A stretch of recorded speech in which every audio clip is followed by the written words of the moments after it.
Welcome to episode 100 of a master's degree and rolling terribly. And I'm just going to go ahead and say it. Hi, guys, because we somehow made it. Yes, you can talk now. You've been released early. Yay! Hi, guys. Wow, 100 episodes. That's insane. If you told me we were going to record 100 episodes around a Haven game, I would have called you crazy. Yep, a liar. I would have said that you're making things up, that you're just being condescending. Why are you being rude to us and mocking us for wanting to do what we like? That's the kind of stuff that I would have said. Do you think, this is completely off the cuff now. Do you think that... Unlike the rest of our episodes. 100%. Do you think that we... are scraping the bottom of the barrel or anything like that with content for being able to squeeze so much out of this series? Nah, it's like when you have a tub of dip, and most of it's gone from the middle, right? But yes, you still get those big chunks around the side where if you got a good sized cracker or a chip, you can still get, especially the way if you get a really good shaped corn chip, it's and you kind of scoop around, so you're getting really good dip off it. You know, at the bottom where you're probably getting better dip. You know, well, yeah. So I don't think we're scraping the bottom yet. We're probably making the most of the side barrel stuff. Yeah, okay. Which side dip. Side dip. Yeah. And which means we don't really need to refresh. It's when you get to the point where your cracker can't get, you've got more crackers left or chips, and you're like, I don't have any dip. I really got to, and you're just basically eating chips. So yeah, we're not just eating chips yet. No. And of course, the cracker or the chip or anything like that, sometimes it's got different shapes. So you got to make the shape work with the wall. And sometimes that's, or even the corner bit where the wall meets the base. That's tricky. Yeah, that's rough. Circle, round crackers are really, I know they're good, but they can also be so bad. So, would I say from this conversation we just had, are we scraping the bottom of the barrel? Not at all. Not at all. This is medium level of quality for us, right? That's right. Well, it was forever ago since we had, Bridge Gate and all of that. So, we'll have to create some new gates, starting with Dipgate. Dipgate, Cracker Gate, yeah. So, just quickly, a bit of trivia. Episode 1 came out on the 19th of February. Oh, really? Yeah, 2023. Wow. So it's 2 years. Yeah, 2 years. That's pretty good considering, the math of a year and weeks. That means we've only really missed a month. Yeah, kind of, yeah. We've been fairly consistent. And we haven't wanted to kill each other. No. We're still hosting together. It's not like we've got two completely different people who have taken over. Or just done that thing that they do in TV shows where they replace the person but don't say anything. They get a new actor. So imagine I was just a different person, but you were like, hey guys. And I was like, hey, but it wasn't me. We've been heard and this is just from our audio RSS feed. I haven't looked at the YouTube one, and I don't look into our analytics very often, but I was just curious about, since we started, how many countries have we hit? I'll let you guess. Ooh, I'm really bad at geography, but I know numbers. How many people would listen to a Gloomhaven / Frosthaven, mostly Frosthaven because that's what it was, podcast? See, I would have thought there'd be a lot of... would you hang on, is this total listeners or total... No, this is total countries. Countries, all right. We'll say 16. No, it's more than that. More? Okay, oh, gee. 24. No, I'll give you one more guess. Is it higher or lower than 24? Higher. Oh, 32. No, we have hit 61 countries. 61? I didn't even know there was 61 countries that would get Frosthaven. That's crazy. Yeah, it's insane. And I was just looking through our most listened countries. United States is still number 1. They've got about 52% of the share, which is interesting. Followed by us, the Aussies. Oh, nice. All right, representing. Thanks, Whiny. Yeah. He's just probably created 8 different accounts. He's just just got to make sure Australia is number 2. What I told him to do. Yeah. Then we have Canada, we have Denmark, New Zealand, Sweden, Germany, United Kingdom, Netherlands, Norway, Finland, Switzerland, and do you know what comes next? Other. Nigeria. Other. And then there's all the other countries after that. A whole bunch of other... Other is a country for some reason. I'm not too sure what other is supposed to be. That's really bizarre. It's like when it doesn't know. Yeah. I am surprised though with Australia and New Zealand being that high. Like I know we are Australian, but like I feel like it's probably more about where majority of players are than majority of humans. Yeah. Yeah, I'm not Yeah, really sure where to go with that. yeah. No, I know Majority of it's just players versus surprising. humans. Yeah, okay. But also some of those European countries as well, where I imagine English isn't the like main language. That's a And good from point. what I understand, Australian's so hard to understand as it Oh, is. I think we're quite hard to understand. Yeah, I yeah, talk quickly and slur a lot, and I realize this. And you're very dry and sarcastic. So yeah. Who here we knows? are. Yeah, they kept going. So yeah, but no, it is amazing. And it's funny. I think I've said this before. Maybe I said this on our 50th. But uh, when you've listened to podcasts in the past, right? And there's been a couple that I've listened to that have been for like smaller games or whatever, and they've gotten to these milestones like 100, and they make a really big deal of it. And this is pre me doing any recording and having any idea. And I'm like, ugh. God, I have to listen to these guys yabber on about how good it is they made to 100. Like, yeah, sure, it's fine, I guess. It's really hard. Like, it's really Wait, tricky. hard to listen to No, it someone was do like their as 100 I or appreciate all of those ones got that you. yabbered on about how they were really happy with what they had done and the fact that they've stuck to it. I'm like, just rock up every week and talk, right? How hard's that? It's actually harder than I thought. It's really Um, hard. but I think the other thing that's really interesting is that there's still people who listened from the start and are still listening. Yeah. That's probably more impressive than the fact that we kept making it. It is interesting seeing the first 3 episodes constantly getting hit, like, nearly daily. Like, people are listening We need to to them, delete right? them. I don't know if we can, but also a lot of the times, like, for some of these listeners that have jumped in, it kinda stops around there. So, like, it's just sort of stopped.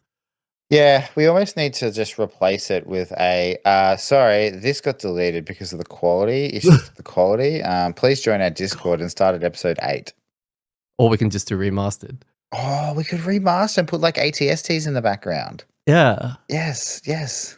All right. Yeah. Or just have to download the transcript and say it word for word and be shy and everything the way I was. Oh, okay. Well, yeah, we could just get AI to do it, can't we? Then you can do your awkward outro again. Yeah.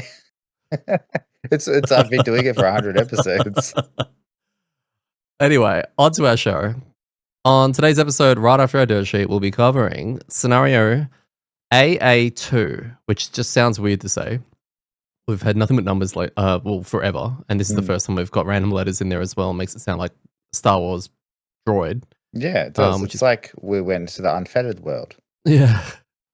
AA2, otherwise known as Malign Echoes, aka Bygaz, and we'll be covering a bit on his new class, Hmm? the Beetle, aka Hygaz. Again,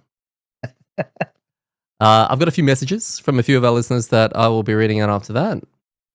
It should be a fairly quick segment. I think we got about 4. Okay. Well, hey, that's yeah. But this is unfiltered as well because you haven't read them, have you? No, Yeah. absolutely not. So they could be epically long, Oh, they could be, or just have lots of swearing in them. or lots of swearing, or Mm. yeah, okay. We'll determine because I've got to get this episode out in a couple of hours, so we'll determine how much editing will be involved in the pod. Normally, not a lot's required, but we'll see tonight.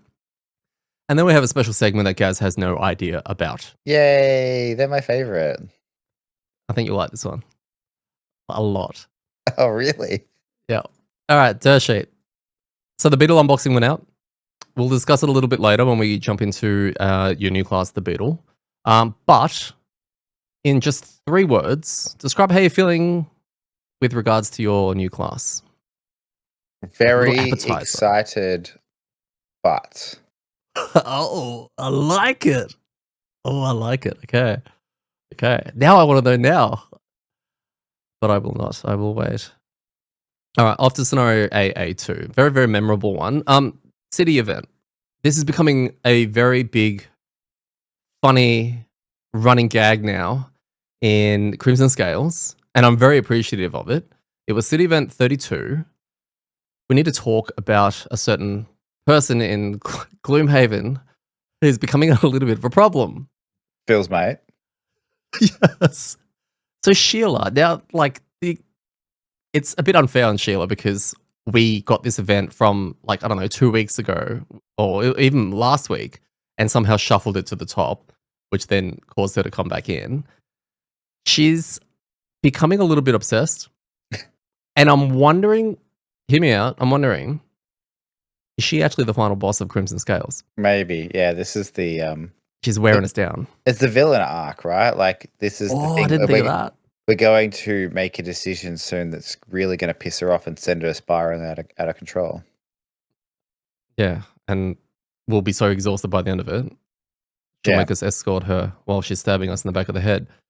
So we had an opportunity to go visit her at her potion shop, or we could go and visit the armory, or the new armory that was built. Mm. And I think we were trying to work this out from a, metagaming point of view. Do we need more bag items? Do we need more potions? Or do we need a piece of armor? And the law right now, moving on, is that anytime Sheila pops up, Phil chooses what we're doing. And Phil said, no, we have to go see Sheila. He wants to see his beautiful Sheila and see what she has to offer. And we got an intoxicating potion. We did. One collective intoxicating potion. Do you remember what it does? I don't have it in front of me. It was like heal 5 and poison, right? Self? Yeah.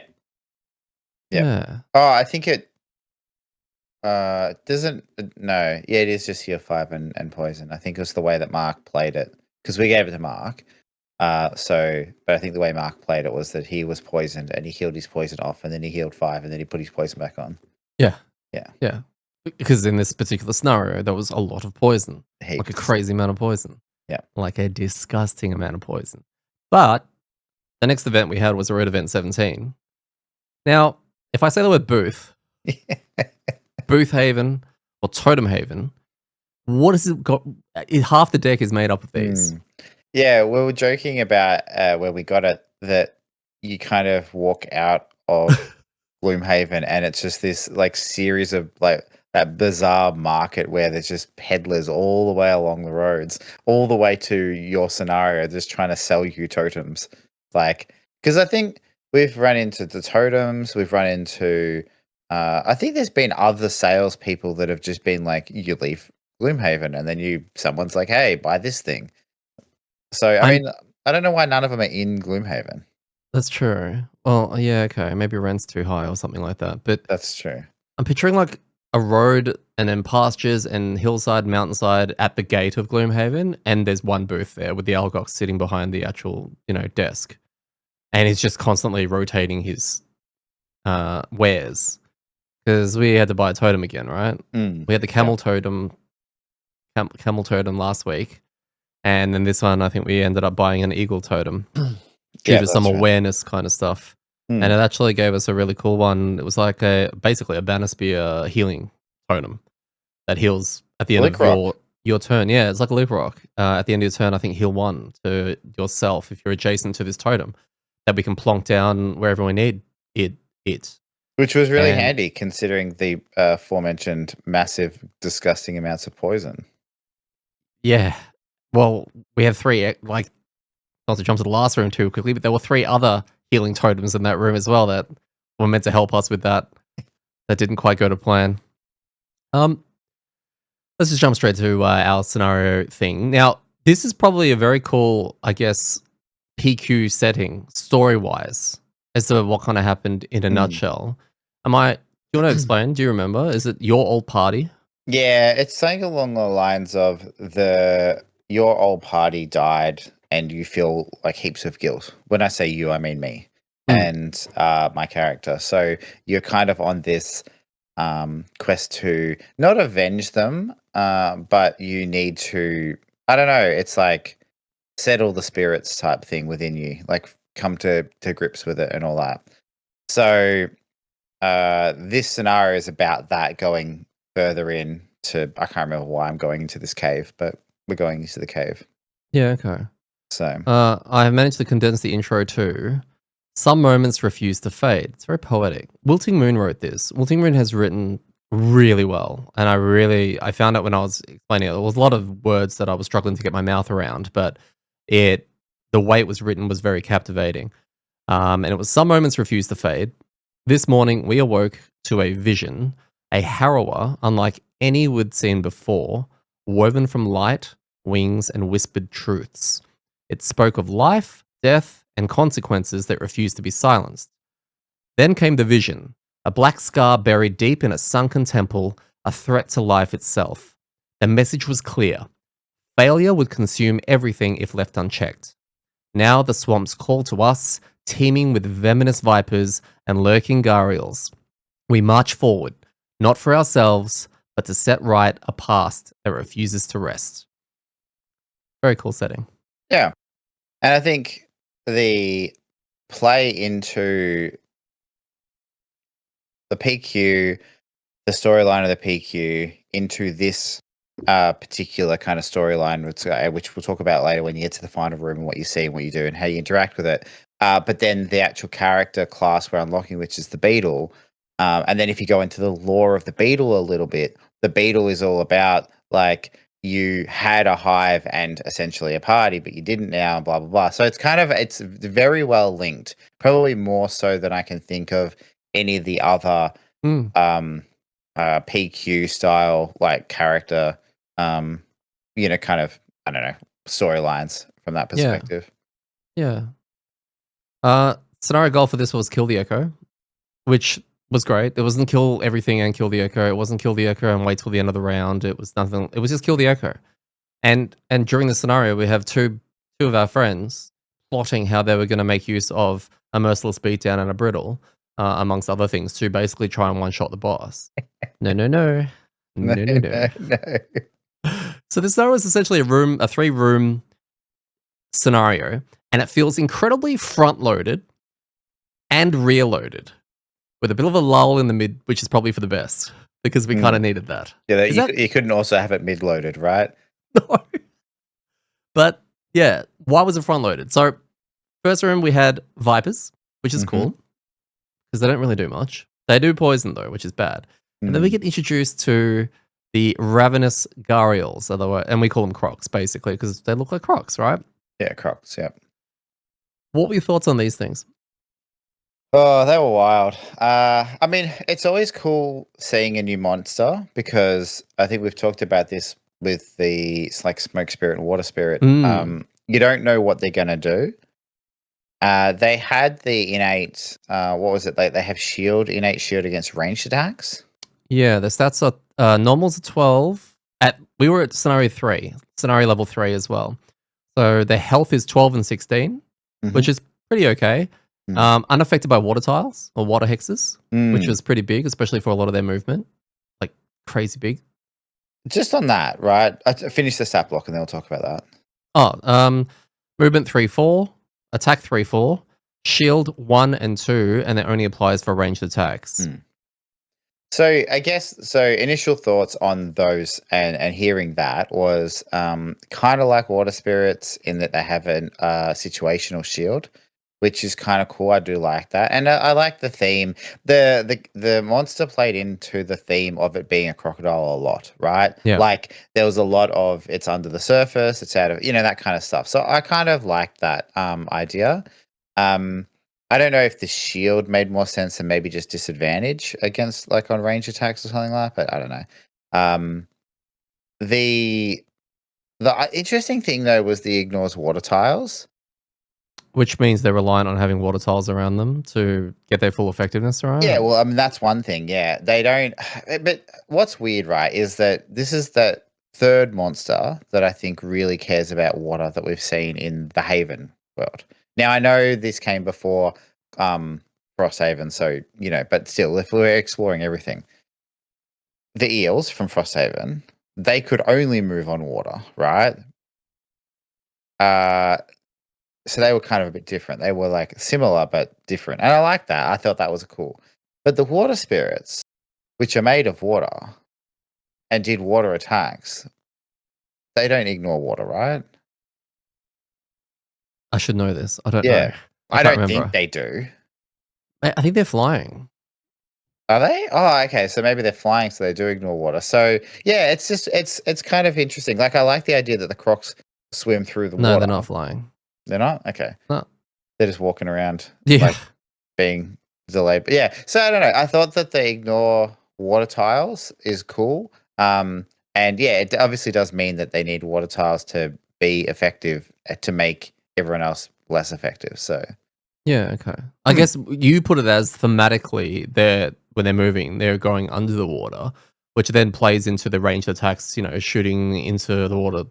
Like, hmm, you should have, like you said, a disadvantage of some variety, which Shield 2 is. yeah. Um, so thematically very cool, and it ties into a lot of their cards. And I've just got a couple here. We, funnily enough, saw every single card in that playthrough.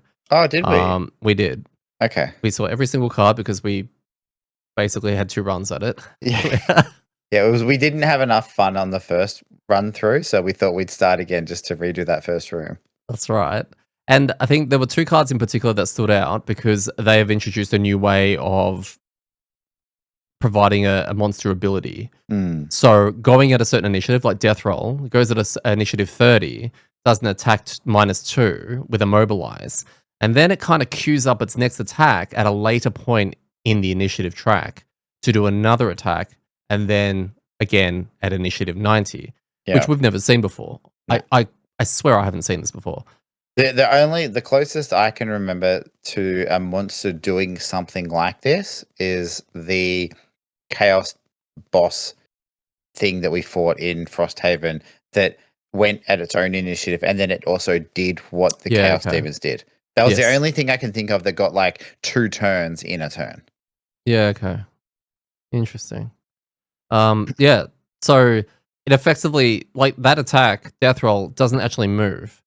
He just Mm, attacks 3 times, which normally is not like that bad. It's like a Rending Drake, right? When they go mm, early and they do their 3 attack thing, you just go, well, no one stand next to that thing because it's going to hurt. Now, when it's surrounded by water, that suddenly becomes a lot harder. And when there's a group of them right in front of you, which is what happened to us, mm. it's kind of, and when you've got a Mark who doesn't want to move and he likes to stand there and, plan his tanking and brawling around that, then it's quite scary to see Yeah. them absolutely rip it apart. But I thought that the delayed actions throughout a thing kind of keeps your brain ticking as to where you're going to be and how to avoid that Mm.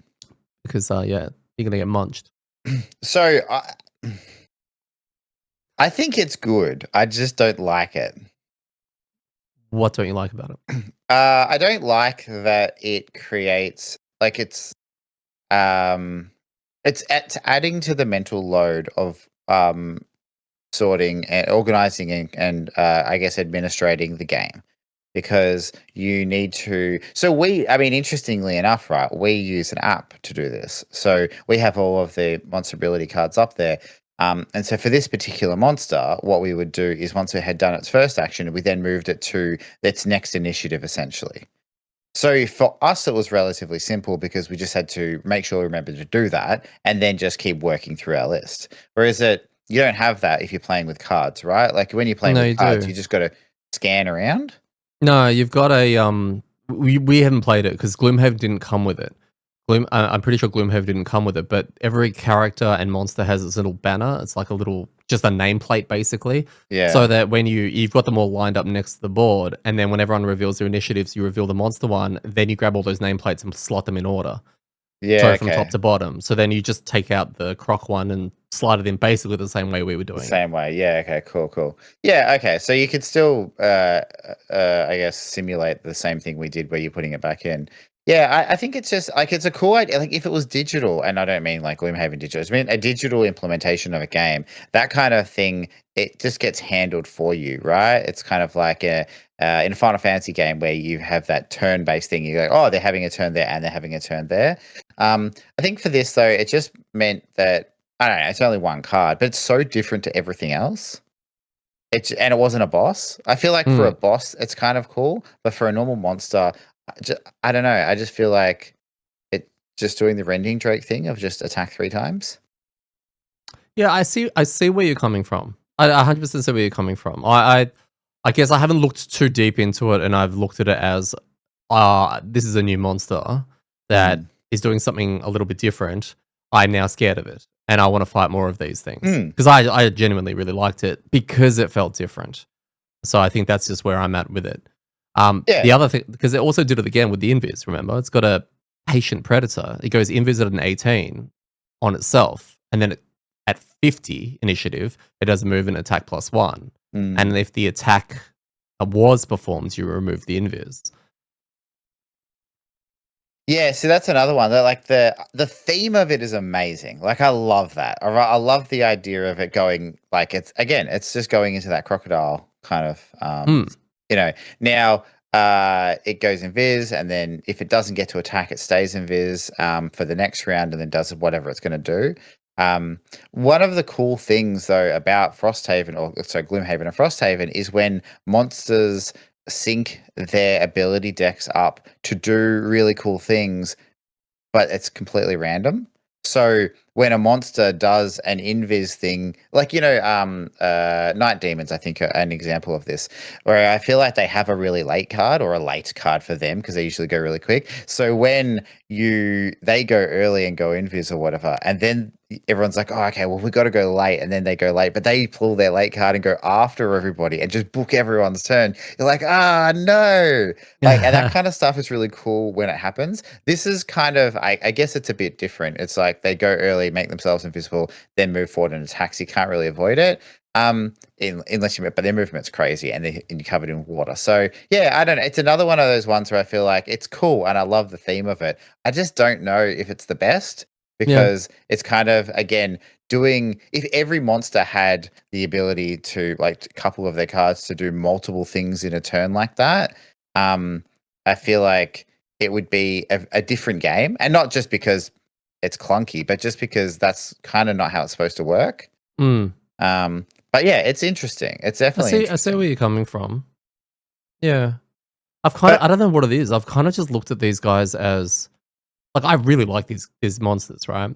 And I like sometimes also having a differing opinion to you. I don't think it happens very often, which is kind of I'm interested in hearing all this, and I'm Mm. listening to your reasons for it. I guess I just haven't given it a lot of thought. I'm just going, oh, big scary snap snap, and watch out for that, Phil, as it attempts to Yeah. bite heads off and all that kind of stuff. It's also got the those are the two most different cards, but then Mm. it's also got the move and retaliate X, where X is how much damage that gets dealt to it. Yeah. That one was weird. Like that's the thing is that a couple of their cards seemed very like this makes a lot of sense, and they've kind of like they've skinned the monster appropriately for the abilities that they've got. And but then that one seemed a bit strange from that perspective. It just From a kind of was like, hey, this is like the best version of Retaliator monsters ever had, right? Well, the bottom part of the card says all ranged attacks will now have disadvantage. Not that that's gonna impact that, but yeah, it's I see again. I see what you mean, but I like it. Hmm. Yeah, Uh, I think overall, look, I think I really like this design of the monster from a discovering it perspective because I think we talked about this at the start of the episode. We've been doing this for so long. We've both played Gloomhaven. We've now played a full campaign of Frosthaven, and now we're going into the Crimson Scales with the kind of that sub kind of side stuff. So we've played a lot of Haven, and hmm. it's probably more we've experienced it, right? We've experienced a lot of Haven. So coming across something that's really different is cool because it's like, whoa, that's really different than the stuff we've seen. So I really liked it from that perspective. I'd like to fight more of them as well to see where they kind of land on our kind of tier list because we've done these monster tier lists before. And I'm curious to see whether these would be at the top because based on this one experience, they'd definitely be very close to being one of the most deadly monsters we fought, right? Definitely. They have a big variety, including a push card and immobilize. They've got a pull card as well that they can pull to. They've got an attack, just a flat out attack with some juicy pierce on it. They've got the attack that heals for however much it hit for. Like, there's a really good variety of things in there that I feel like every time I'm about to draw its card, I'm very nervous, anticipating Mm, what's it going to do next, and that I appreciate. It's not. It could be the shiny new thing, and that's why I'm thinking that way. But yeah, I think it's just because you see black imps, you see vipers, you see all these kind of monsters. You kind of already know, okay, what's our targets? What's the priority targets? What do we need to do there?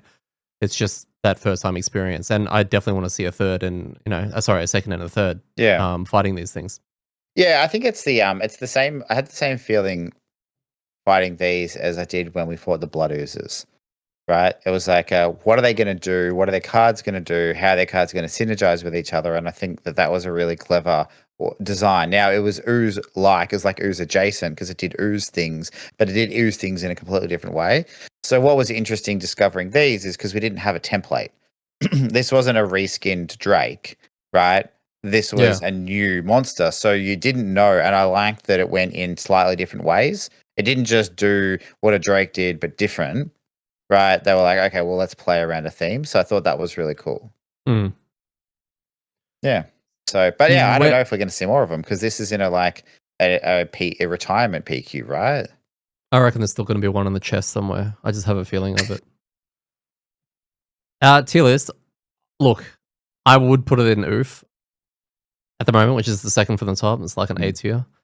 Just from an initial thing. I mean, we've done that with some monsters before they've fallen into the bin, or before they go into the rim, or before they prove us even more right and jump all the way up to S. You know, like Chaos Demons. Remember how much we shit on them Oh at the yeah, beginning in our first tier they list? were garbage until we had to fight them again and again and again. Yeah. Yeah, and I agree. I think this thing would be very high just purely on the fact that it does almost everything, right? It Mm. does high damage, it can go invis, it can heal itself, it does big retaliates, it manipulates the room, or it doesn't manipulate, so it maneuvers around the room around difficult terrain, which is hard to escape. Its movement was high. So it kind of does everything that you want a monster that's going to be scary to do. So I think on paper that sounds like, yeah, pretty A tier. Like, but again, we'd have to wait to see if we learn how to play around them. Unlikely. I just don't think we know how to play around some particular monsters. Go really fast and kill them, right? They're pretty quick. Yeah, that's the problem. Yeah. Yeah, okay. Mm. So we go into a last room. Now we have a special rule situation. The spirit was there. It was a living spirit, but it was named. And this is where the kicker comes in. It's permanently invisible. Now, we fought a permanently invisible thing before. You weren't there, but we fought a permanently invisible wolf on the one scenario that you weren't there for. So it was interesting to see that kind of come back. Mm. But not just that, it was immune to all damage and all conditions. The spirit, you can't hurt it. And it was linked, its health was like 24 or something like that. And the only way you could do damage to it, because the goal is to kill it, is by killing black imps. And in this last room, there's black imps everywhere. There's a whole bunch of elite ones and normal ones. And then the special rules are essentially at the end of every round, you're going to spawn 4 players around the room. And every time one of them dies, the spirit takes 1 damage, which is pretty cool. Mm. It was exhausting to look at initially and go, how many rounds is this going to take us? Although there are also black imps. Black imps suck. And disadvantage on elite, kind of hits. And when they're far back with their range 4 peppering poison multi-attack bullshit, Yeah. real gross. But it's okay because we have some of your mates. We had a couple of harrowers in there. And you know what? When we first opened that door, we placed all the things on the thing. It was kind of like, crap, how are we going to handle this room? We haven't read the rules yet. No. And then it was like, the harrowers are your mates. Mm-hmm. They're your allies. And then there's this harrower Aegis, I think known as the Bulwark. The Bulwark. And the harrow infestors are the Vim Threaders. So there were 3 Vim Threaders, infestors, and 1 Bulwark, which I didn't realize was the character you unlocked. Yeah. Yeah, I didn't get That's that. the link, I think. Yeah, Yep, yeah. yep. So, I pieced that together myself. And from a storyline perspective, the 3 harrowers in there are supposed to be my old party members. They're like the ghosts of that, I think. So that's why they're there and on our side in a way. Were they a party? Was New You also in that party? I don't. Maybe I don't really know. Yeah, I'm not sure if they're like so full. Yeah. But But so we had ally infestors, and it was really cool to sit there and go, wow, we have harrower infestors on our side. and we've spoken. I don't know if you haven't followed through all of the episodes or don't remember. Like we've encountered harrowers so infrequently that anytime we do, we struggle to kill them. They terrify us, and I don't know. We had a really bad experience with them in the Raven Roost scenario where we spent ages trying to kill them. They dropped down to really low, then they healed themselves up, and we're just like, let's just avoid them. Like, we can't kill them, so let's leave. And that kind of was what happened for most of our Frosthaven campaign. So Mhm. when we saw them on our team, we were like, well, this is clearly easy mode, right? Like, we have the OP monster on our side. Mhm. And that's how it played out, right? No, Padme, no, they right? died in the second round, I think, that they Mm, existed. I think that they pulled some card where they couldn't really hit anything, or they weren't. They had to move one, move so one. there was like water and hazardous terrain. Sorry, difficult terrain in the way of the Black Imps, who, by the way, don't need to move, because they've got range 4. So our Infestamates are moving one and can't reach them, while they're getting absolutely torn apart by all the poison shots. And part of the special rules are if you end your turn next to one of these guys, you heal one. All right, which is pretty cool. They weren't around long enough to heal. They all died very, very quickly. Yep. And then we had your mate in the middle who was doing all of this really cool retaliate stuff. Like, so much is making sense now, right? He's doing retaliate. There was one time he targets me with a heal 5, pulls me next to him, and immobilizes me. And I remember reading that in our unboxing, and I was like, okay, full disclosure, we unboxed that before we did this scenario, to be fair. So when I made that connection from editing the actual playthrough, I was like, "Oh my god, that's Gaz. That's what Mm, Gaz can do." So yeah, it was pretty cool. That guy also died. yeah. He didn't move, so he struggled to be able to do much of his cool shit. And I think some of his cool shit relies on allies being in and around him. The other big problem we had was that the Shade, who is invisible and just does whatever it wants, I think for 2 turns in a row pulled the I'm going to attack everything in range 4. At So I think the previous one, he went into the middle of the room first to set up. Oh no, he just went in there because he wanted to maximize yeah, his targets. so Yeah. he hit everyone, and the problem is because the imps had a turn or two, everything was poisoned. So his attack everything for like attack 3 within range 4, whatever, essentially became an attack 4. And when the normal harrowers only had like 8 life or something like that to begin with, they didn't stand a chance. But then, yeah, the poor dude in the middle got peppered, and there wasn't really much we could do about it. Yeah, so we actually had to do it properly, like with our actual party, with no Mm, assistance other no. than a lick rock and a prayer. Yep, that's it. I mean, it didn't surprise me being that was my previous party and they got wiped again. But it's like, yeah, Dude, it's our AMD's been on holiday, by the way.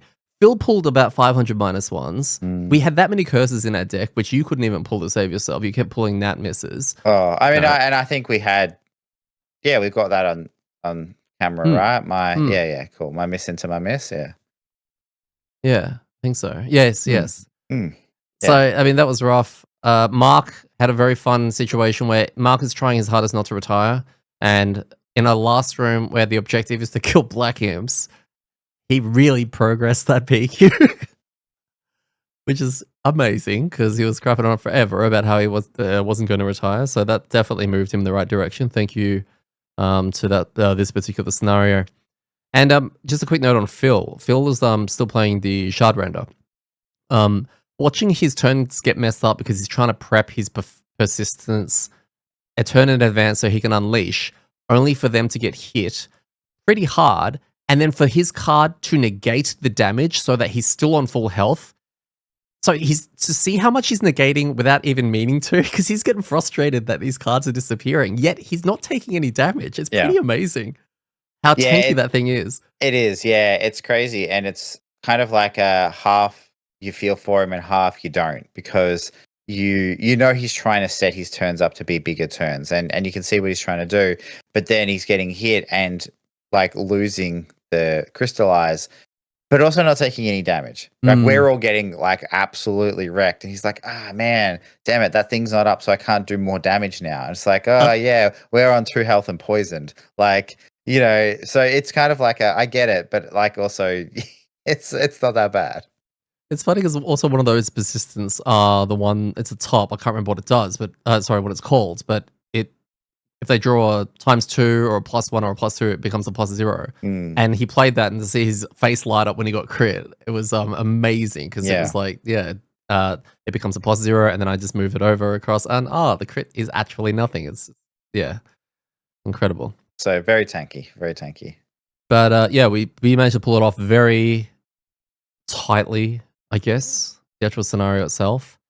What were your thoughts on this scenario, your final one on the Galaxy?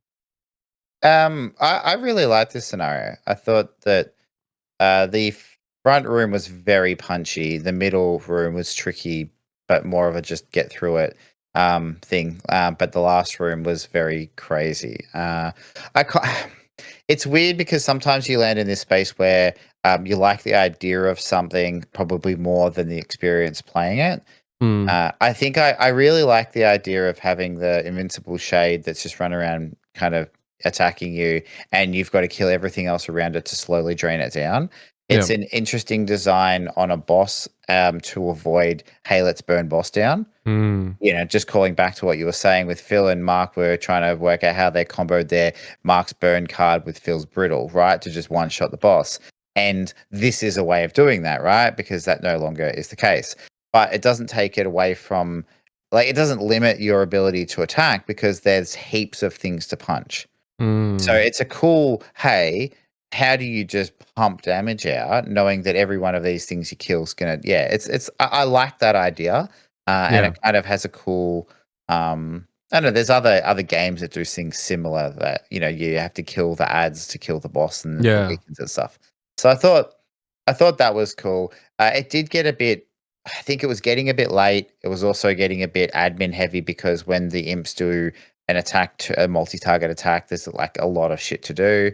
And so it was getting hard as well. So that's kind of really makes you go, oh, this is a bit sloggy. But in saying that, I don't know, it still felt pretty good. Yeah, I really like this scenario. As it's one of those scenarios that we've experienced in the past where I'm glad we were there, glad we got to do it, don't want to do it again. Mm, I would do the yeah. first room again. I think the first room in the corridor is actually quite fun, just because it felt kind of standard, but with a new monster type and interesting layout of terrain. But yeah, I that last room was, like you said, very sloggy, but there was something insanely rewarding about finishing it. Like it was like a raid boss kind of wow situation where you finally down it, and it was like, holy crap, we won that. Yeah, Thank God we don't have to do that again. yeah, exactly. Yeah, did have that feeling. And I can see there are a lot of moving parts in that last room that because you're relying on the RNG from the monsters, the RNG from the harrowers, and the RNG from the big harrower. So there are probably a world where that is really easy.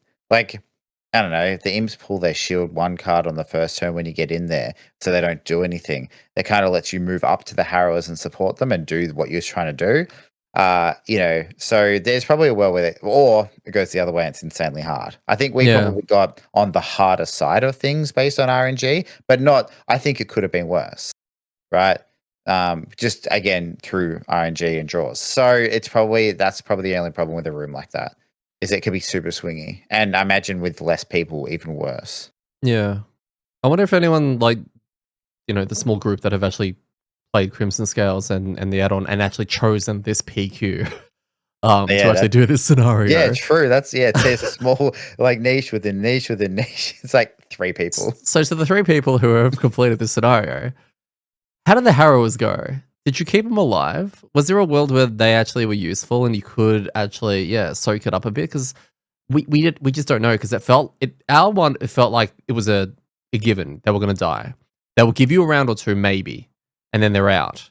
They're not going to help you, Mm. but they can soak up a few hips. That's just how it felt. Because essentially we did everything. We tanked for them, like sorry, they tanked for us, and then we tanked for their bodies. And then it was pretty gross. Yeah. Or me. I don't think he survives the first room. I also don't think he survives the first room because Ormi, please move. That guy's going to hit you 3 times over a period of a rat move.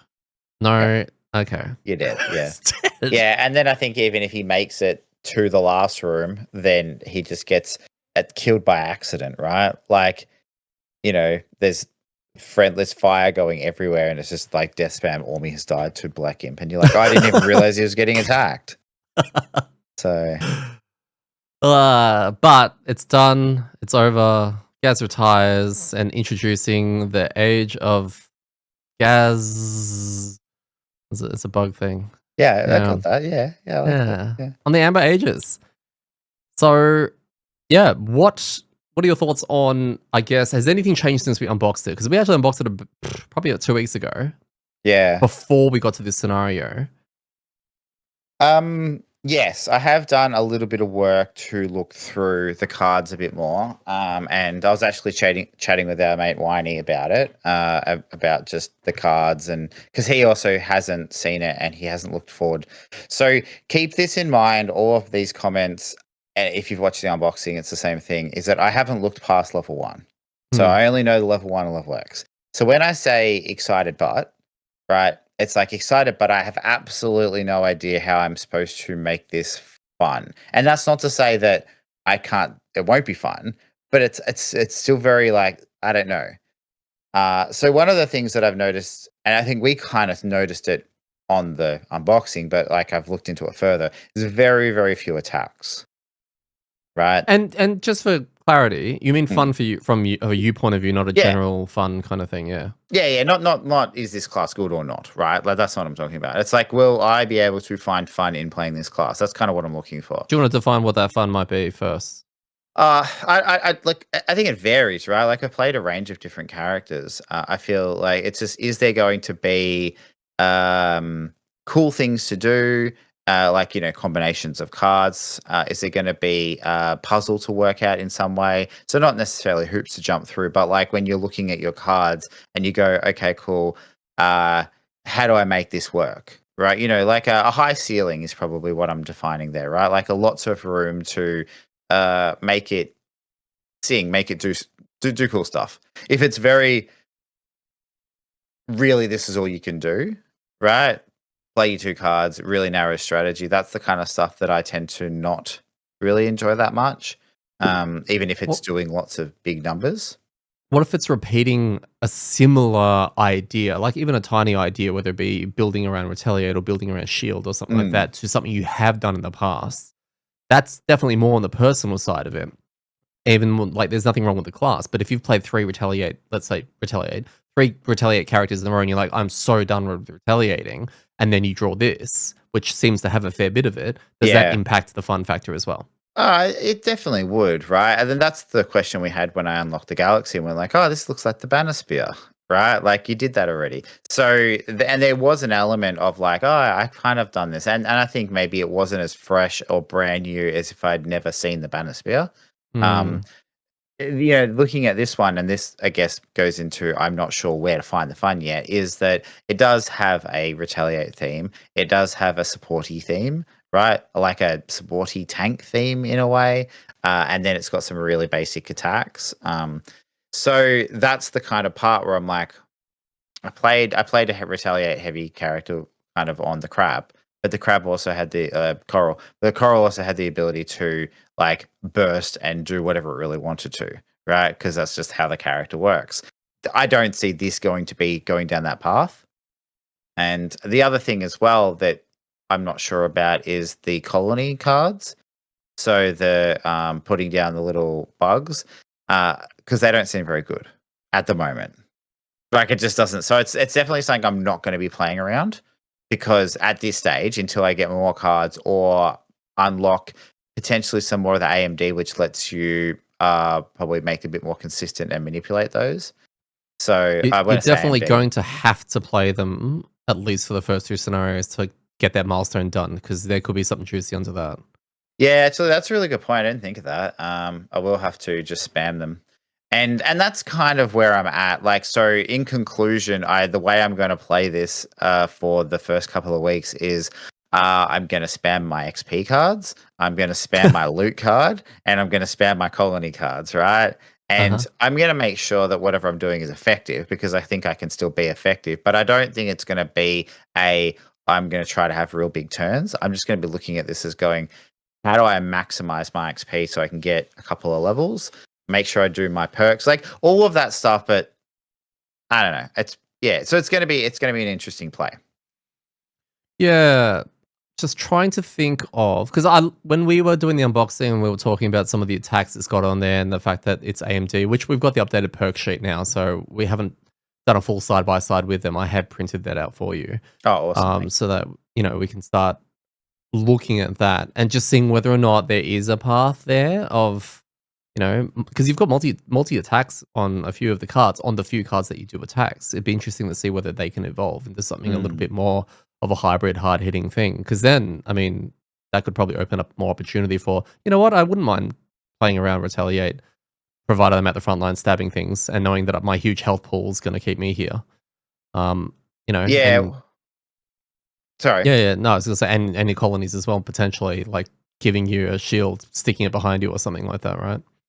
Well, that's the thing that is also playing in an adjacent idea of like how am I going to play this is our party makeup, right? Yeah. Like we have struggled really in the last, I don't know, 4, 5, 6 weeks with being super heavy melee focused We and have just full getting, melee.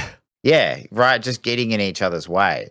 And so it's a case of going, well, I don't know if there is room for. I'm not to say that I don't think there's room for another melee character, and I think this one maybe plays okay, and especially with Mark doing a bunch of the tanking, is that it can play around a. All right, you get hit. I'm going to make sure that when you get hit, other things happen. So, I guess in a similar way to the Galaxy, kind of playing next to him, and then maybe trying to work out a way where I jump in and take some hits because I do start with a bunch of life. So, yeah, it's just going to be finding my groove with it, but also finding the groove with the party. Mm. It's like the Um, party kinda was like, Galaxy left, and they were like, "Range DPS," looking for range DPS, please send tell, and you're like, "Melee? Melee Melee tank. retaliate? Frontlining tank?" And we're like, "Well, no one else is applying. Alright, we'll take Pretty it." much. Pretty much. So, yeah, I guess the aside from that, the flavor of the character I think is really cool. So if you haven't read it and you don't know what I'm talking about, read the character card. I love the idea of it being from the colony and even the colony ideas with the different bugs and things like that. I think is kind of cool. That's kind of my jam. I love that kind of stuff. So that's why I was really interested in pick that as my PQ purely just on seeing a picture of a beetle. So I had no idea. So yeah, from all of that, I'm really excited, and I'm excited to see if I can make this work. You can. We know you can. We're excited Maybe. to see you make it work as well. If I can. So yeah, but no, that'll be the case, and I'll try and keep you updated with my thinking and stuff like that as I go through, and in case people are interested. Yeah. But yeah, if you've played it, if you know how it plays, um, again, just on the spoilers thing, just let me try to work out what's going on without knowing what cards are coming. Because I'm sure if I knew what the next 5 levels of cards come, I'll be able to see the path. Right. Part of the fun for me at the moment is not knowing what that path is and then seeing it become. So happy for people to talk about it, but just don't try and tell me like, oh, don't worry. Once you hit level 4, everything makes heaps more sense because that's kind of spoiling shit, right? Like even As though you're not minor telling as me that what. is, yeah, as minor as it may seem, it'll make you think. Well, yeah, But it would be making me go, oh, okay. Well, I just got to get to level 4, and then things make sense, and that kind of then ruins that a discovery of like, when is it going to make sense? When do I see it? Also, it puts a lot of pressure if I get to level 4. I'm like, I have no idea what I'm doing here. Apparently, I'm supposed to make sense now. Okay, right. these So 2 cards yeah, are garbage. yeah. People are like, oh, duh, level 4 means you can take the other level 2 card that you didn't take.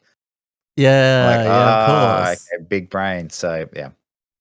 Also, you're finally introducing a new element to our party as well with grass, which is pretty cool. Leaf, earth, whatever. And fire.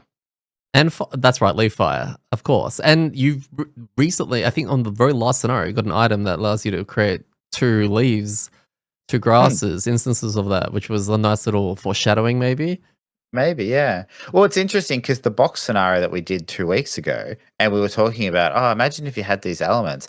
This would have been really good for this character because that's probably the one of the parts that I looked at was the elements are a bit clunky with the cards I've got because the 2 main easiest element generators, which are the first 2 cards, they have exactly the same initiative. One's a melee attack, but the bottom is a move, create grass, and the Mhm. other one's a range attack, and the bottom is move, create fire, right? Move 3, create the element.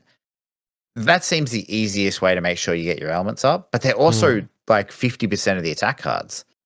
So I like if you want to be actively doing things, I think you can't really be using them to create elements, which then makes it tricky to get the elements because there isn't really a lot of other ways of making them. There's a couple other cards, but again, they all kind of fit in this weird space. So the elements will be an interesting one.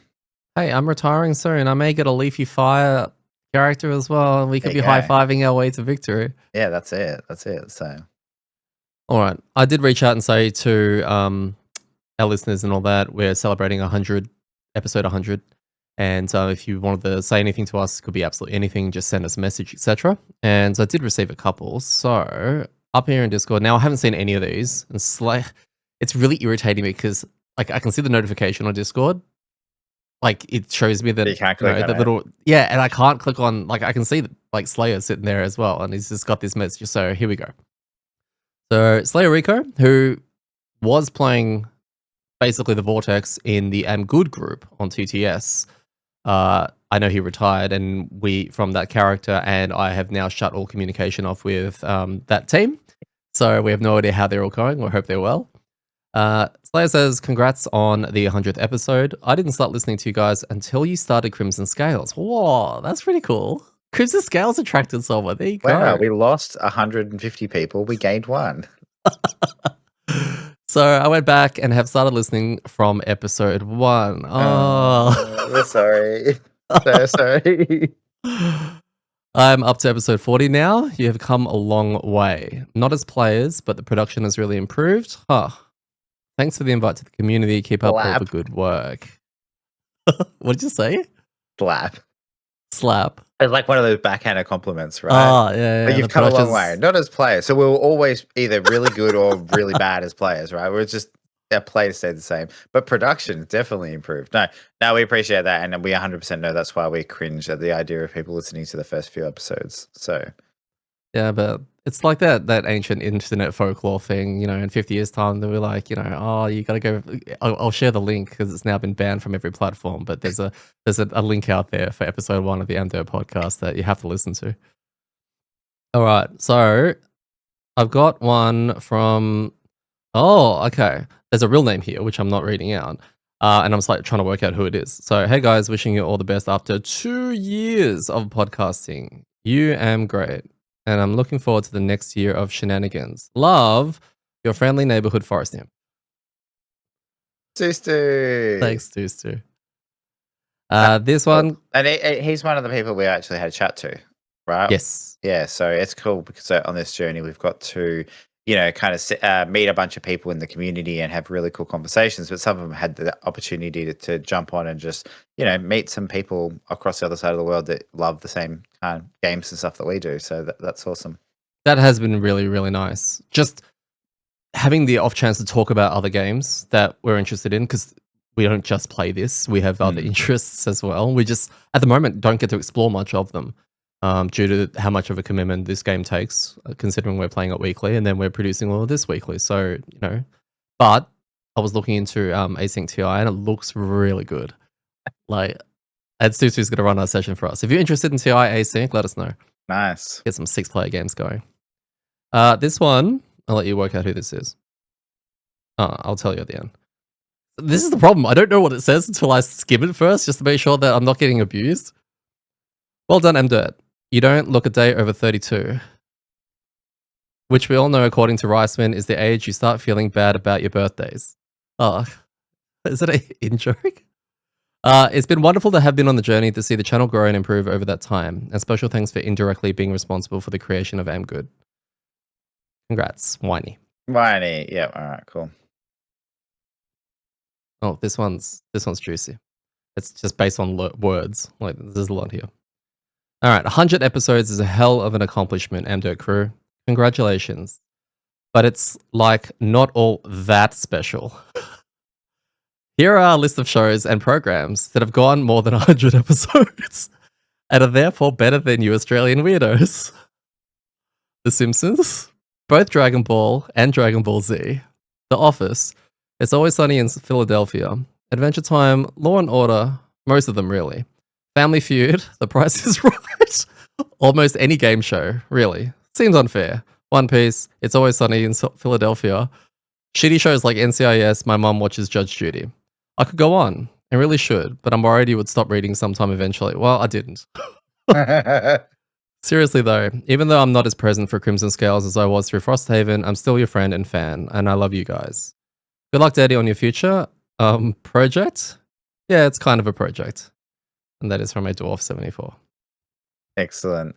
Well, look, despite there being also a bunch of other things that have gone longer than us and being better, it's kind of good company to be in, right? Yeah, we're up there with Judge Judy, dude. I know. Like, I never thought I can go tell everyone that now. Yep. Do you know? Yeah, exactly. Say, hey, we got this podcast, and do you know who else also has over 100 episodes? Judge Judy. That's right. Yep. Mic drop and walk off. And they the were chats like- with Judge Judy coming up soon. Yeah. She'll be like, you finally made it. Now we can talk. Yeah, there's like an elite group that won't let us in until we've had enough. Yeah, so it is, and it is an interesting journey through that time as well because, yeah, so much has changed. So, here's to how many episodes of The Simpsons done? Like 13,000 or something like that. Are they still going? I think so. I feel like the only reason I think they're still going is because I feel like it would be really big news if they weren't, right? Like we'd know about it. So you're telling me they're not at a dip yet? No, they're just endless. And look, they could have been scraping the bottom of the barrel. But there's an interesting like I've seen bits and pieces of the internet that people reference this where they say, "Oh, you know, you're a Simpsons fan." Like I would say I'm a Simpsons fan, right? But I probably have only seen 10% of the actual show. And that would have been the first 10 seasons, 15 seasons maybe, right? So there's more of The Simpsons I haven't seen than I have. So I have no idea if it's still good. It's a good point because I consider myself a Simpsons fan, but same thing for South Park and all of these other shows. I think I can confidently say with both of those series and maybe a couple others that have gone on that long, I've watched maybe the first 10 seasons. Everything after that's a blur. Yeah. With the occasional Halloween special or, you know, movie that may come out. It's interesting. So yeah, we're in good company. Anyone who is still watching The Simpsons, tell us if it's still good. Hang on, wait, no. Anyone who's still watching it that also watched it when it started, right? So like when season 10 was coming out type thing, tell us if it's still good. Yeah, but without spoilers, right? Yeah, sure. I mean, yeah. Don't tell us how it's good. Yeah, tell us it's still good. I don't care. I'm not going to watch it.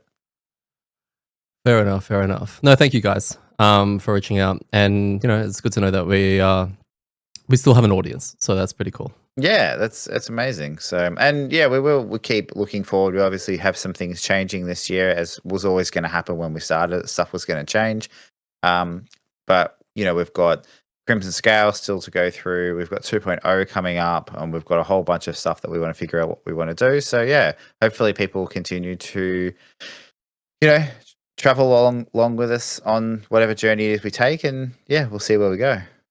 And thank you as well, actually, and just saying that because you are a big part of also staying with me.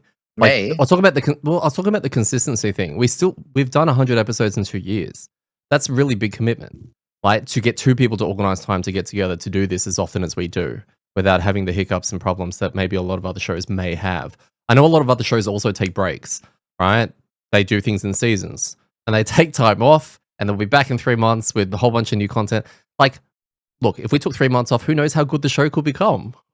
We just don't allow it to happen. I feel like it's, you know, if you do a lot of physical labor, which, I mean, if you've seen the VODs and looking at us, people think, have you guys done physical labor? But at one stage in our lives, we did, right?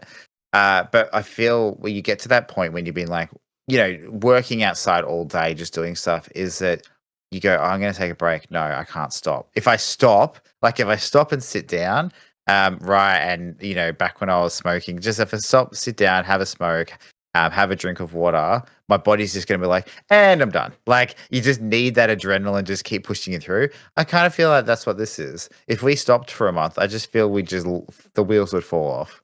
It probably would. I think, yeah, you're right. And that, I think because we've had we've had times where we've been a bit choppy with playing, and that was because people had holidays and books and stuff like that, right? Like shit just came up. Life. Eh, Life, yeah, exactly. And then we still managed to record mostly through that. I think we might have like stopped a little bit, but even then it felt a bit weird, like kind of like stopping and not playing. Hmm. So yeah, maybe it just means we have to play forever. If they keep bringing it out, we keep doing it, right? 100%. Team up with Stonemeyer. Cephalfest team up with Stonemeyer and bring out Wingspan Haven. You'd Ooh, bring out, like, the audiences of both communities would be huge. We could all be birds. that's true. Actually, Something about eggs. who's the designer that's really good that just makes the best games in every single genre? He does like didn't he do the Bean game? Oh, Is that Ryan? no. No, Oh, UA Rosenberg. oh, did he do the Bean game? I'm pretty sure he did. No, he did Agricola and stuff, right? Yeah, Is that the same one that did Bonanza? I think so. Oh, okay. Now I'm thinking of the other guy that does Yeah, the UA Portugal. Rosenberg. You're thinking of Oh, Rana Knizia? oh, him. Yeah, yeah. Get him to join the team, and then they could have Haven in every single different like format That's of true. game. That's true. But the rules will be real simple, but Yeah, really and deep. clean. Yeah, Yeah. exactly. They'll be like, flip this card, and then just everything happens. Yeah. So Love it. All right. I have a bonus segment for you guys. I love it. I love it already. Let us unbox the rest of your cards from the galaxy and see Oh, okay. what is coming All right. or All what right. could have been. What could have been? All right. What level did you get to? I got to um 5, I think. Maybe I was about to hit 6. Yes, I think you are 5 because Chasma was your 5th. Yeah. Okay. Cool. Cool. Cool. All right. So let's go level 9. Oh, this is like a live unboxing. Yeah. It's cool. Crazy. Where are we? All right. So we had shifting chest. Okay, cool. All right. So the first one at level 6, we have absolute magnitude. I mean, sounds like the best already. I'm already disappointed I missed out on it. Attack 4, push 3. You may swap positions with the target of the attack if you do gain an XP. Whoa. Hang on. So you get to it's melee. Okay. So you get to melee something over there and then swap with it. Yeah, you can push it and then advance your Hmm. position. That's pretty cool. Yeah, okay, cool. This goes at a 20, so it continues the theme of just having really good initiative.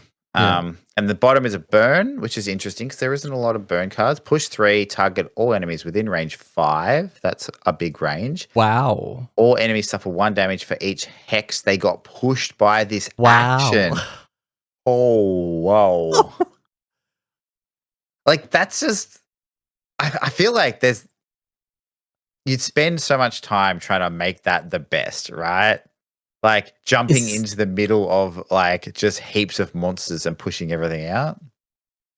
does this card feel like it belongs to a different character? Yeah, 100%. Because we probably shouldn't go into this much detail for every card because it will be here all night. But the way I played, definitely don't think I want to be using that. And the character doesn't have the health to be in that position, especially not at initiative 20. Is there a bottom you could tie it with?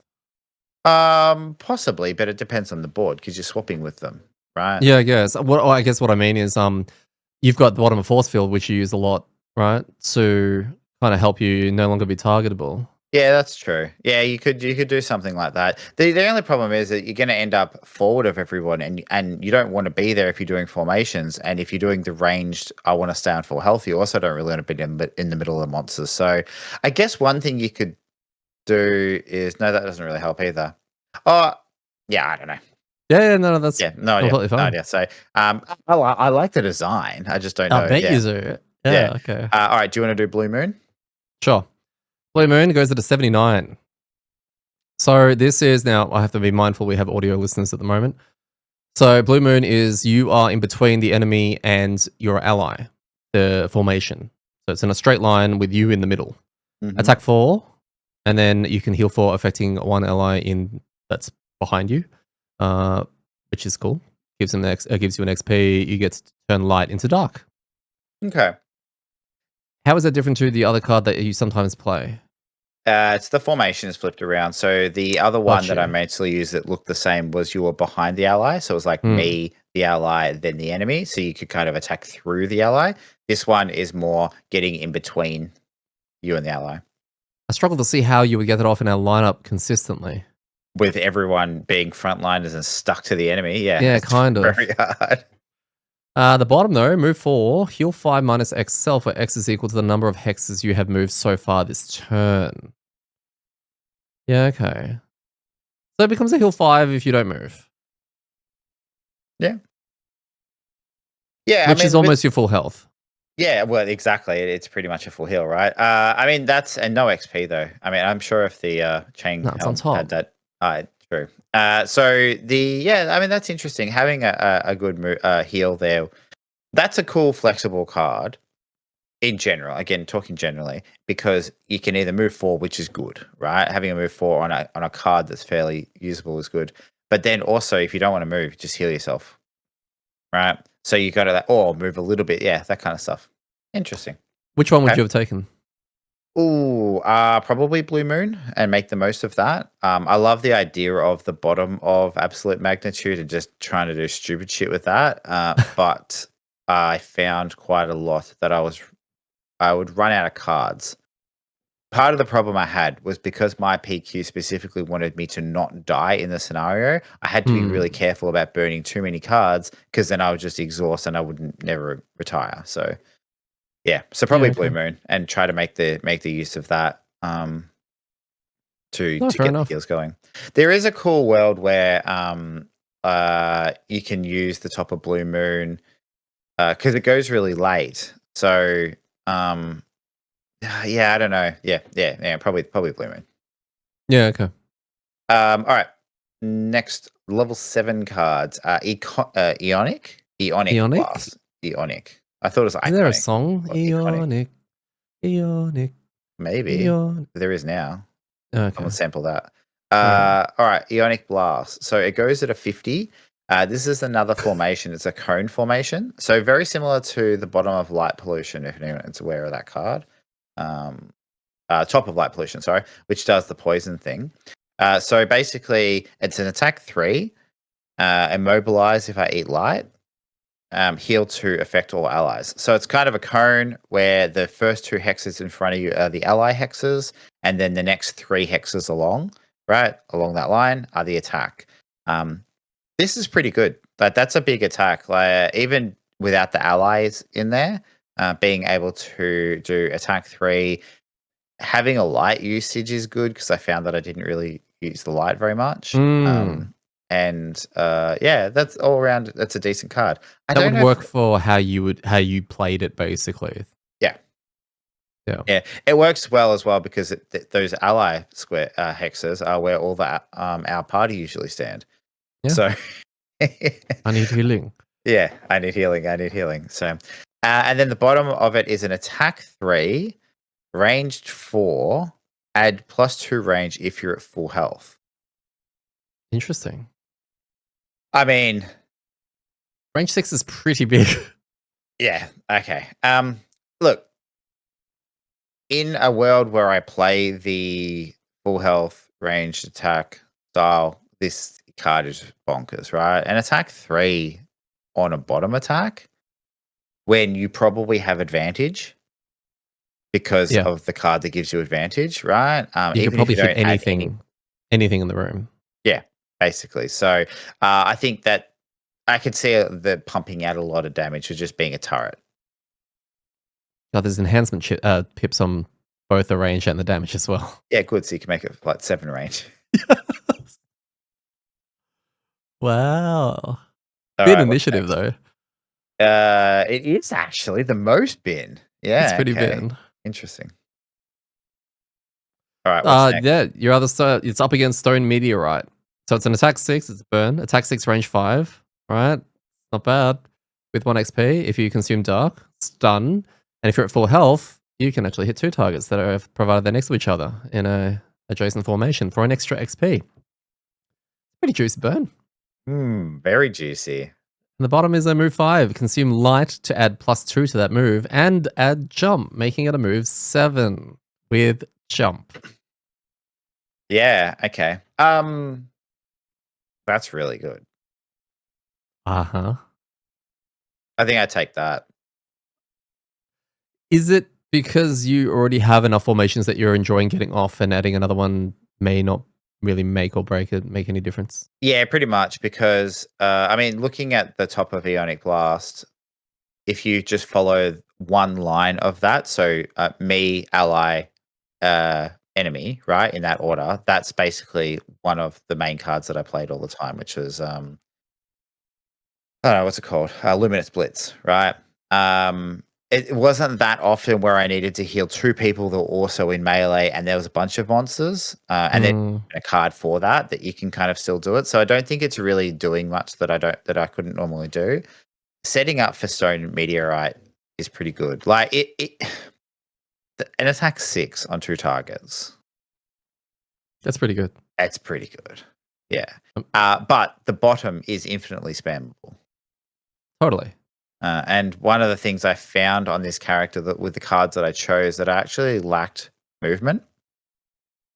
One of the problems I had was that, yeah, there was a few effects like don't get targeted, heal people, things like that that were on the bottom where I already needed to be in place. So this kind of I don't know what it replaces, watch card, but having a move 5 with the ability to make it move 5 with jump is pretty cool. Yeah, I'm just looking back. I was having a sneak peek back, and shooting stars you only really use for the top, which had a move 4 at the bottom, which is Mm. pretty cool. And then some of the others you just didn't even take. Like Yeah. you took defying gravity instead of the other two. So yeah, I can see why your movement would have been a little bit And shafted.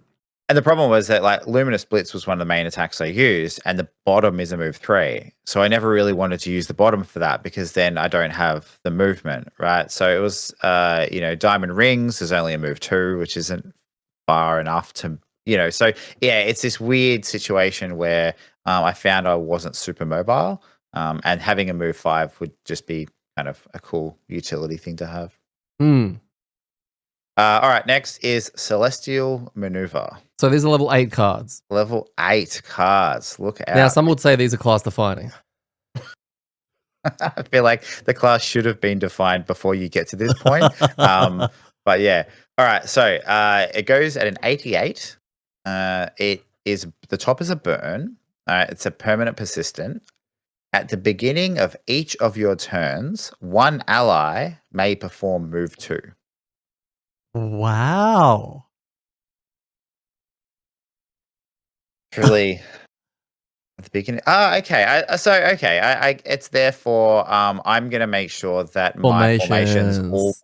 work, right? Because at the start of my Yeah. turn, someone move. I love that it Yeah. doesn't have any parameters around range. I think that's really cool because it both benefits from being uh again usable to set your formations up, but also just generally a utility. So you can Oh, play it you could and help then anyone getting out of trouble and all sorts of things. yeah. So and stuff like I mean, I had from the cards I took, I had a 6 and a 9, right? Initiative. So there was a good chance most cycles, a couple of turns I'm going first. So being able to get someone out or into where they need to be early would also be pretty cool. So yeah, Mm. interesting. And then the bottom, one figure within range 3 performs move 3 with you controlling the ability. Eat dark to make it move 5. Okay, cool. So you can move your friends, or you can make a monster move 5 away from everyone. Into a formation. Yeah. Yeah. Okay. Cool. Um, yeah. So that's an interesting one, right? Because I feel like if you're not playing the top at the start of every scenario, you're probably not using the bottom all that much.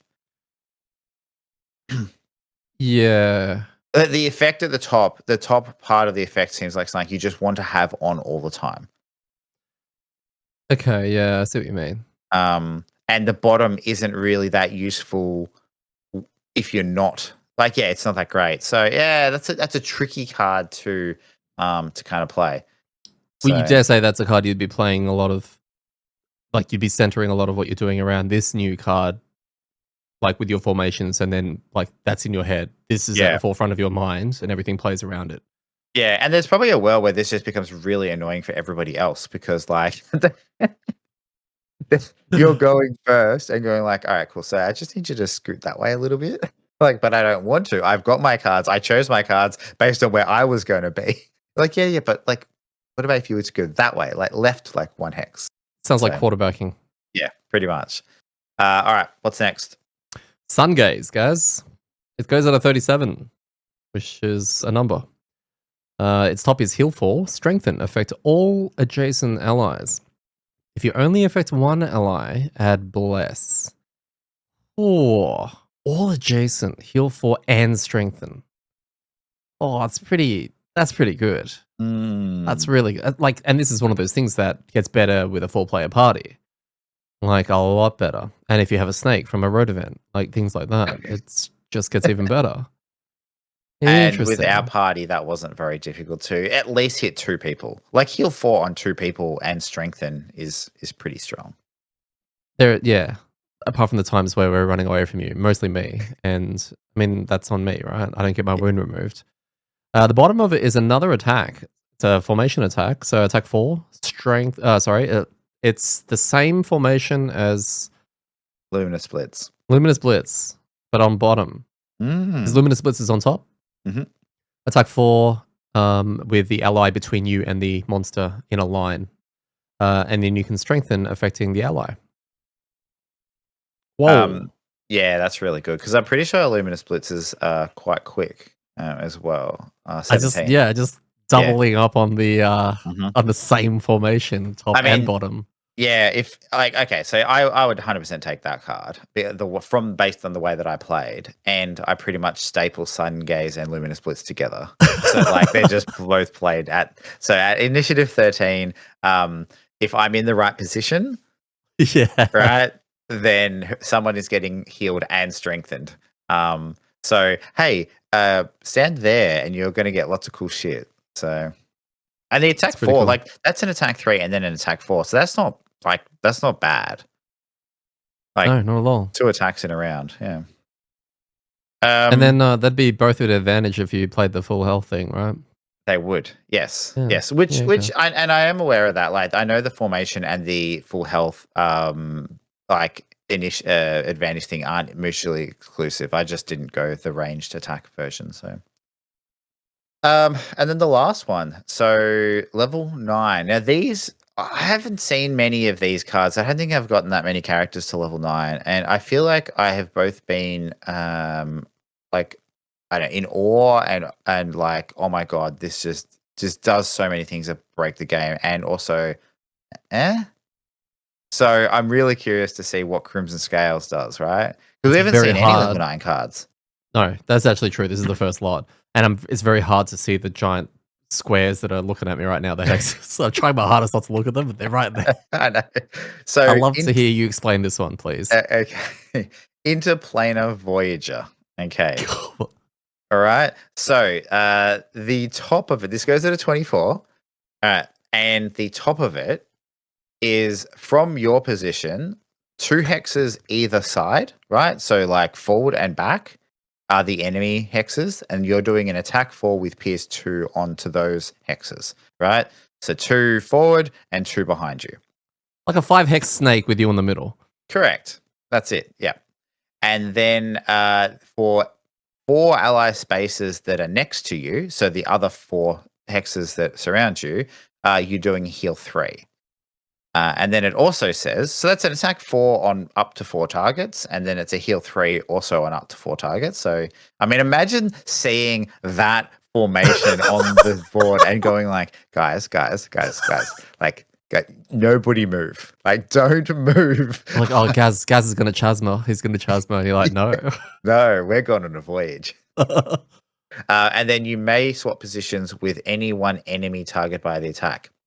Okay, so that's kind of a similar ability to the milestone card that I got, which I never took because I just didn't need it, which has basically It's attack kind of 2 hexes in front of you, and then ally 2 hexes behind you, and you can swap positions with the allies, I think. So, okay, interesting. I'm gonna say, oh, hang on, let's see the other half of the card first. The bottom of Interplanar Planar Voyager just says swap positions with any other figure in the same room. Yeah, okay. I'm sure there's like a bazillion ways that that would come to me, not right now in this very moment of quickly trying to get through our episode, but of where that would be pretty amazingly cool and Well, potentially clutch. we can now refer every scenario we do to any time anyone's in a situation where they just really wish they could swap with anyone else. It's like, if you had the level 9 Galaxy card. Yeah. This reminds me of the magnetic cape, Yeah. right? Which when I got that in Frosthaven, I was like, bin. And then I was like, wow, this is the MVP item of my life, right? Oh, I'm pretty sure it won us some scenarios. Yeah, multiple. So being in the same room is limiting, because so that it's not just a magnetic cape and you do whatever you want with it. But this still does seem pretty good.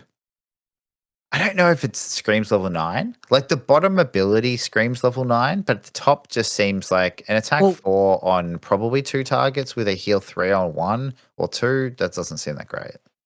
It's pretty spammable, because of if you're only hitting 2 things. I mean, it's attack 8, right? On 2, attack 4 on 2 targets. Like, if you can't get that exact lineup, you are using that consistently to pump out potentially 8 damage each time, having the 2 extra pierce. And it's not going to be difficult to get an ally in one of those sides, which there's probably going to be one there anyway. Yeah. Yeah, it's a good point, actually. Attack 4 with PS2 is just a handy card to have if you're fighting stuff with shields, right? Yeah. So, interesting. Like, you're not going to get the the Hail Mary of the Interplanar Voyager full-blown ult off. We don't even have that many allies, guys, but... Yeah, true. I didn't think, oh, hey, wait, there's a snake. There's a snake. Yeah. All right, cool. And now the other level 9. I'll let you do this one as well. Are you sure? Okay. Yeah. All right. Pierce the firmament. Firmament? Yeah. Firmament. Yeah, firmament, sure. All right. Goes at a 33, so on the initiative. Attack 6. Add range 6 if you are at full health. It creates both light and dark. Okay, so it's an attack 6 melee, but if you're on full health, it becomes attack 6 at range 6. Clean. Yeah. And the bottom says add +2 attack and +2 heal to all your attack and heal abilities this round. Oh. +2 attack and +2 heal to all your attack and heal abilities this round. Yeah, interesting. How would that work with shifting chasma? Nah, because it grants attacks. Okay. It doesn't let me do them, so no. Yeah, okay. You know which card it worked really well with? Interplanar Voyager, the other level 9 card. Imagine sitting in that spot and already being in that spot and then doing attack 6s and heal 5s. Yeah, I don't know. I'm kind of underwhelmed by both those level 9 cards. I mean, if I had gotten 2 level 9 and I'd got to pick them, I don't know which. I mean, I'd probably take Interplanar Voyager. I would too. I feel like the other one's a nice safe card to boost and attack and, do more of the same. That one's the card that will come up at the most obscure time, and either A, you'll get the most amazing top of it off, or B, get the most clutch bottom swap off. Yeah. It's like Venge Swap, right? Yeah, yeah. Yeah, okay, cool. Yeah, I think that there is definitely Interplanar would be the way to go. But look, I can see a world probably this is the main way of playing the character, where you go all of the range attacks, initiative, advantage, full health style. And it's probably pretty bonkers. Like, I imagine the damage absolutely pumps. In a similar way that we saw the kelp, like having advantage a lot of the time is really good, right? These ones here where we're getting attack 6s or +2 attack to whatever you do. Because there's one really early on that I know I used a little bit. but it gives you an extra target, I think, if you're on full health. Supernova, attack 2, range 3, +1. So it's a if you're on full health. So it's attack 3, but if you eat light, it's -1 range, but an extra target.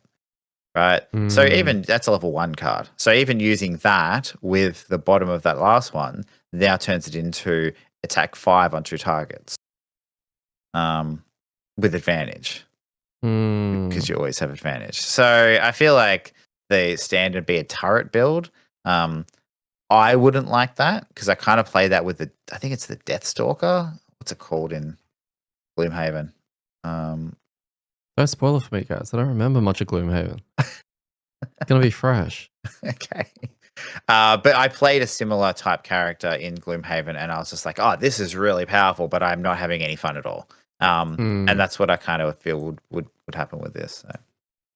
I have 2 quick questions. One of them is, a lot of people would be playing because there's been a lot of complaints just in the general community about the Banosphere and how difficult it is to get formations off and all that kind of stuff. Well, you've gone from Banosphere into this, whereas the majority of people who have played Crimson Scales would have played this potentially or seen this into a Banosphere, right? Which would feel different, maybe even feel harder. What are your thoughts on kind of you've gone the opposite? So in a way, you've kind of had the formations of the Banosphere, which were okay and good, etc. To some of these ones, which feel a lot stronger. I think it's fair to say they do feel stronger, or maybe easier to get off because you don't need the ally in the spots to get the effects off. Yeah, Yeah, I think that the Banosphere is definitely harder. I think to get maximum efficiency with. I actually fell into the trap with this character a lot where I wasn't looking at the formations where as an ally being optional. So it wasn't until really the last 2 scenarios I was like looking at shooting stars, which is essentially Mickey Mouse face, right? With you ally in front of you and then 2 enemies off. I was constantly looking for where an ally was there and had that because that's also a formation in similar-ish it's a different rearrange, but for the Banosphere, and it was really tricky to get off. And it wasn't. I was like, I don't need an ally there. That's just healing them if they do it. I can just attack things. Yeah. So I feel like maybe that lens of the Banosphere made this harder than it needed to be to play. But I can, yeah, I definitely think that the Banosphere is harder, but has probably a higher ceiling in a way if you're just looking at the formation side of things. The only thing is that I think the non-formation version of this character, the Galaxy, is better than the non-formation version of the Banosphere. And when I say better, I just mean it has more of an impact, right? Because if you play around summons and banners and tankiness with the Banosphere, I don't know if there's a lot of fun there because it's really just like moving forward and playing a summon that just sits there. But you could play the Galaxy and I think not touch the formations. That's true. And I think you could play fine. Like, I think the 2 lines of this character are very clear. And then there's an overlap of whether you want to go the full health or kind of more support, which is kind of cool. It's like there's 2 different ways of playing it, and then you can kind of almost pick your path within those 2 as well. I like that. I don't know, and I'm probably going to get flamed for this because I know a lot of people love the Banosphere, and I do like the Banosphere. I think it's a really cleverly designed character. But I don't think that's as clear. I think the non-formation version of the Banosphere isn't. It just doesn't seem as fun. Yeah, as the other version. Yeah, anyway. What is the non-formation version of the Banosphere? I think it's just the tanky play lots of banners. I think the banner component, like putting banners down that give allies buffs. There's a couple of summons. There's like an archer and there's the flame dude, I think, who like if he does damage to them, they get wound. So I think you can play around being more passive in that regards, but trying to maneuver people around with your bottom cards to get them in positions and putting your banners down to heal them and buff them and stuff like that. But yeah, so it's kind of like more supporty, which I played a little bit of a hybrid with a couple of the banners because the heal banner's OP. So yeah, and I guess do you have any closing words on your thoughts on the actual Galaxy as a whole? I think it's great. It's a really cool design character. Like I thought that there was some cool theme in there. The cards were fun. I enjoyed the sometimes ally, sometimes not. I felt like I like playing support characters, but I felt like I was able to do a little bit more with this because I wasn't like shoehorned into just healing people and buffing them. It was a case of like, yeah, I get to heal people. Like it's like, oh hey, go there and I can heal you, but I also get to attack. Now, most of the time when I draw a card, it's either red or the null, so it doesn't matter. But at least I get to like simulate the experience of having fun. So it's yeah, I think it's really, really cool. And I mean, like again, like I also enjoy playing the Banosphere, so I'm glad that I kind of got to play this as well, and compare the two. So yeah, I was yeah, thank you to the designers of this because I think you did a great job. Yep. Would you play another character with formations and ally in formations? If it was different, yeah, I actually would. I actually quite like that. I think it. I mean, it might become my niche, but yeah, I think I would if it was different. If it was different enough that it wasn't just like get a bonus or do a thing, right? But yeah, I think so. Yeah, okay. Yeah, maybe formations of monsters though, right? So like they have to be in that formation, and then it's really good. So it's like an AOE attack, but you have to hit 2 targets. Oh, I see what you mean. Yeah, like you imagine what's Yeah. your like stabby? That's pretty rough, isn't it? Yeah, no, totally. But like if it was designed well enough, it's kind of like the Geminate, like max range 4/5 type stuff, right? You'd have to play your cards looking like, okay, well, I need monsters in these positions. But yeah. At what point, like, and we're about to close it out. At what point would they run out of every time we see all the different cards and we go, oh, that's an interesting formation. That's an interesting pattern. You got schlongs, you got different directions. Are they going to run out soon? They have to, right? Mathematically, they have to run out of these soon before they just suddenly go, I'm going to put one there and there. And, and he's sitting there just going, it's just basically 2 random hexes within range 2. That's it, because all of the formations are hexes within 2 of you, right? At maximum. And usually within 1 of you. So there isn't a lot of options. No. But it's funny though that you say that because it reminded me something else about the Banosphere that I compared to this. Not shitting on the Banosphere, but I didn't really find when I leveled up with this character that I ever really felt underwhelmed because I would get formations, but I'd also get other options that weren't formations. Whereas with the Banosphere, I felt like I got formations that were like more of the same, or the other option was like that's not really an option. So it kind of was this like, well, you have to take that card, but I don't want more puzzles. I wanted a better puzzle. So yeah, it's interesting you asked the question about can they run out of the. I think this one kept it fresher than I felt with the Banosphere. So Yeah. Yeah, okay. yeah. Anything else you want to add to our 100th? No, just I guess thanks, Daddy. People probably know, but if they don't, he does heaps and heaps and heaps of work Oh, not making like sure this whole this. thing's happen. Huh? Not like this. I was Yeah. gonna say, okay, I'll let Yeah, go that's for it. it. Yeah, like no, he does heaps of cool shit. He does all the editing, but he also keeps me not ranting forever. I know it sounds like I do rant forever, but he does keep me in check. And make sure that I do, kind of. I don't know, it just keeps the thing moving forward. You need someone who is kind of stable and can kind of keep things on track. Yeah, I wouldn't go with stable, but look, I'll take it. But thank you. But also, yeah, thank you to you as well. For like I said, sticking with me. It's, 2 of us taking on Judge Judy.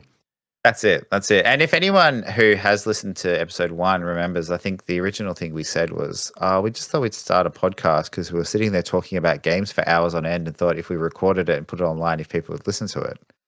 Because this is literally what we used to do. Like we'd play a game, and then for 3 hours afterwards, we just talked. Or sometimes not even play a game because we talk about playing a game, right? We talk about wanting to play a game. Yeah, and all the reasons why I never want to play Terraforming Mars, but actually enjoy it every single time I play it. Yeah, every time without fail.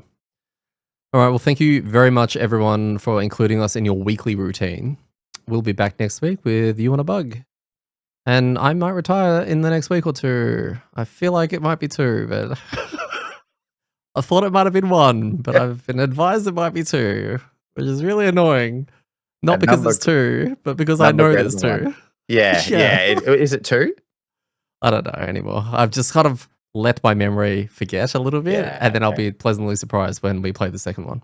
Hopefully this isn't like your, Oh, snowflake. no, let's not go Never-ending that far story. back. That's right. I have been your host, Dirty, and I've been joined again by Gaz.